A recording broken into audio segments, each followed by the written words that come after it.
বন্ধুরা, আমরা ওদের মতো সত্য বলবো। ছেলেটি সত্য বলার পর মা রাগ করলেন না। মা বললেন, তুমি সত্য বলেছ, আমি খুশি। ছেলেটি শান্ত হলো।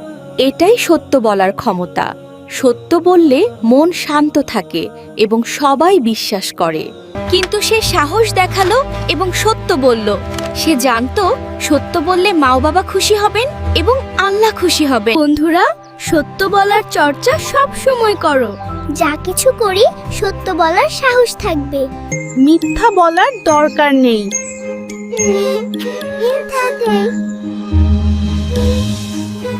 আমরা সব সময় সত্যবাদী থাকব। আল্লাহ সত্যবাদীদের ভালোবাসেন।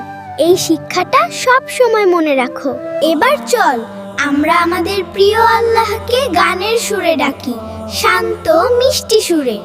চোখ বন্ধ, আল্লাহর প্রশংসা করি। চলো শুরু করি।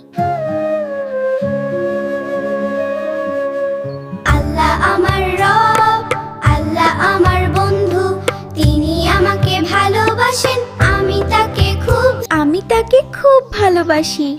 তিনি সব সময় আমাদের পাশে থাকেন, আমরা সব সময় তাকে মনে রাখি। আল্লাহ আকাশ বানিয়েছেন, আল্লাহ জমিন বানিয়েছেন, ফুল, পাখি, তারা, চাঁদ সবই আল্লাহর। আল্লাহর দান, আমরা ধন্য, আমরা খুশি। আল্লাহর রহমত সব সময় আমাদের সাথে। আল্লাহু আল্লাহ, আমি ডাকি তোমায়, ভালো মানুষ বানাও আমায়, এই দুনিয়া আর আখিরাতে। হে আল্লাহ, আমাদের ভালো শিশু বানাও, আমাদের সত্যবাদী বানাও, আমাদের ভালো শিক্ষা দাও, আমাদের সব সময় সঠিক পথে রাখো।